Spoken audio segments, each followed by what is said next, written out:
Stephanie White's style of coaching is not for Caitlin Clark. That there's a bit of a divide between the way that they see the game and the way that they think the Indiana Fever should play. Possibly try to sabotage the greatest asset the league has ever gotten. After undermining Caitlin Clark, Stephanie White was recently fired. This is enormous. Following the catastrophic meltdown against the Valkyries on July 10th, in which her strange tactic once again undermined Caitlin Clark, Stephanie White was formally fired. The Fever appeared to be gone. Fans have had enough of Clark being ignored while she was playing to her strengths. This goes beyond a simple dismissal. This is the result of a coach that utterly mishandled the biggest star in the WNBA. July 10th, 2025.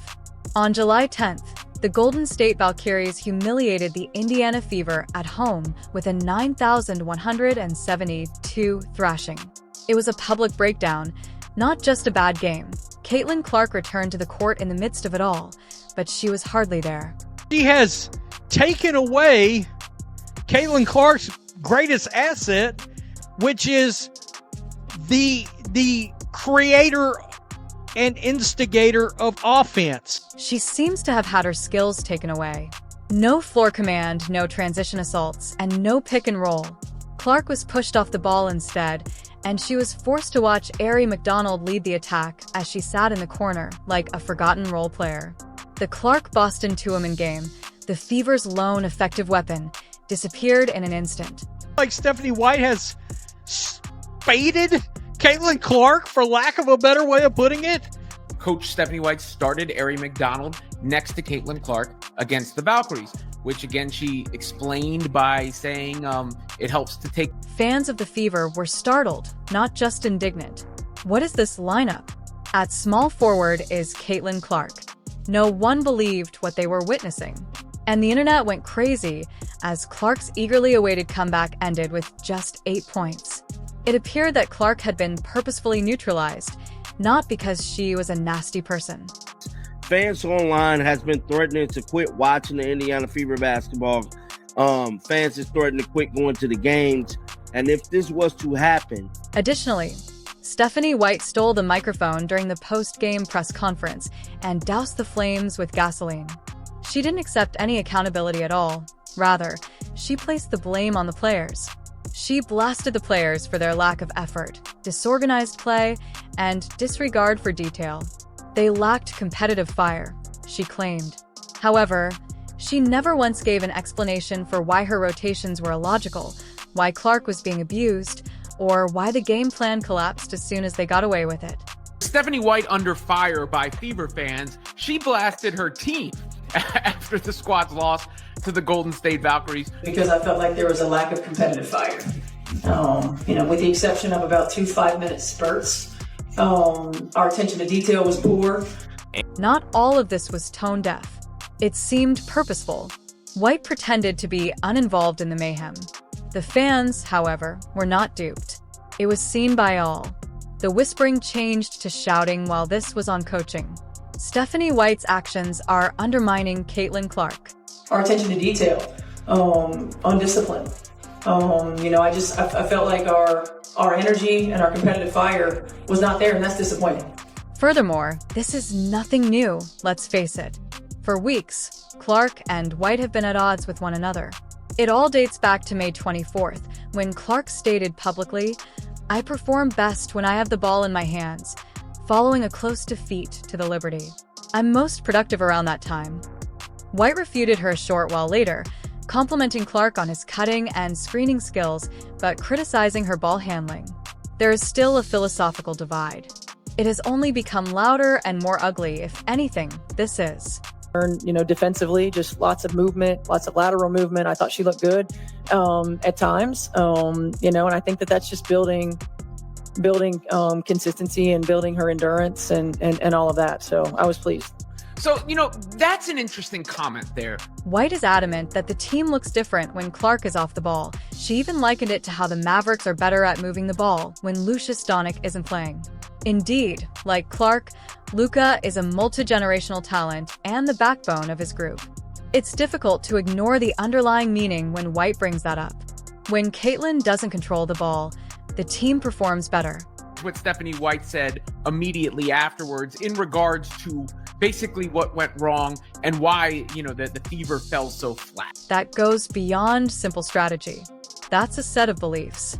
Additionally, it contradicts what Clark has accomplished at Iowa in the WNBA's early years and in the public eye. She doesn't shoot at random. She isn't a phony. She can drop 30 and dish 12 with ease, making her a once-in-a-lifetime engine, a playmaker, and a floor general. We've seen these glimpses where I do believe the Fever at their best can still be what I've talked about and what I've discussed. But poof. The one thing that was there and truly worked, something that felt like a tiny bit of an effective offensive, is gone. Poof. The one thing that was in existence that actually worked, that felt like a little bit of something offensive that worked, gone. The fandom is in full-blown collapse mode. Something out there was exposed by someone that IT didn't sit well with the fans. Experts are accusing her of neutering Clark's entire game and dubbing her approach a point-forward jumble. The main query, though, is why Clark is being employed as a role player. Why has the only offensive set that was effective in the Clark-Boston pick-and-roll vanished? The fandom is in pure crash-out mode. Somebody exposed something out. The Carolyn Peck relationship is one example. Peck, White's mentor, stated on ESPN a few days ago that the Fever would be better off without Clark. That is a warning sign, not just a hot take. White trailed Peck to Vanderbilt, where she escorted all of the best players to the transfer window. Everything is coming full circle. The same trend of mishandling top talent and losing locker rooms. Does Stephanie White have an agenda? Her coaching style is influenced by her NC2A championship coach, Carolyn Peck. One thing is obvious, regardless of whether you think there was a covert agenda or just plain incompetence. There had to be something, and it didn't last.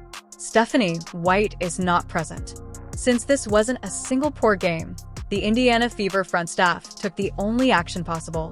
This was a team that was in decline with the most valuable player the league has seen in decades, a habit of failure, and a total mismatch between coach and star. Stephanie White is not the right coach for you. Let's examine the information. Prior to the Vokis' defeat on July 10th, the Fever were 5-14, dropping to 15 following a humiliating 19-point loss to an expansion team that didn't even exist the previous season. That was the eagerly awaited return of Clark. Additionally, she was forced into a cumbersome off-ball role next to Arie McDonald, who wasn't even in the WNBA 3 weeks prior, rather than returning to a rhythm and system that played to her abilities. That's malpractice, not just bad coaching. There is a plot to destroy Caitlin Clark, and Stephanie White and the Indiana Fever might be in on it. Additionally, Stephanie White's past performance doesn't exactly bolster confidence. She led Vanderbilt to ruin, with the program finishing 46-83 overall and several standout players leaving, including All-SEC forward Autumn Newby, leading scorer Mariella Fasula, and freshman sensation Rebecca Dolman. Why? Due to the players' lack of empowerment. Because White's inability to oversee exceptional skills led to its misuse. Stephanie White is an idiot, should be fired. This woman played Arie McDonald 18 minutes in the first half. 3 weeks ago, Arie McDonald wasn't on a WNBA roster. And now, she's doing it once more in the WNBA. The top overall choice, Caitlin Clark, leads all rookies in assists and scoring. The best-selling jersey in the league.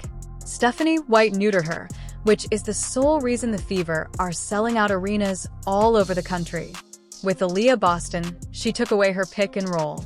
She was forced to stand in the corner that eliminated the element that gives her her generational identity. She has the flexibility to create with the ball in her hands. The Caitlin Clark, Aaliyah Boston deadly connection, pick and roll, two-man game connection that has worked. It's more than just poor strategy. That is sabotage. The result was the same whether it was deliberate or simply stubborn. Instead of getting better, the temperature was becoming worse. Additionally, the league's expression appeared dejected. At last, the front desk took over. Because you don't wait. You cut the team when your coach is unable to manage the future of your team, which is the most precious asset in your league. And they did. Even if she isn't shouting, yelling, or tossing chairs on Instagram Live, Caitlin Clark is expressing a LOT. IT sounds a lot like a call for assistance, if you've been listening. Caitlin Clark has a horrible game in her return. The whole team is horrible. She has now stated it several times in various tones and in various ways, but she always returns to the same statement. I'm at my best with the ball in my hands at that point.